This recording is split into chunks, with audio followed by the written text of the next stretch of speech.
How to turn on notifications on Samsung Internet Browser. Hello guys, in today's video I'm gonna show you how to turn on notifications on Samsung Internet Browser. First, then open the browser and then click these three lines here in the bottom corner, and after you click on it, just click settings and scroll down until you find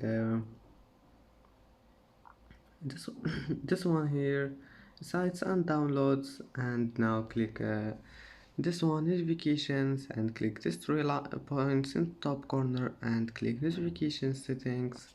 Now all you need to do is just click this one here, and that's it for today's video. If you like this video, don't forget like and subscribe, and thank you for watching this video until the end, and see you in the next video.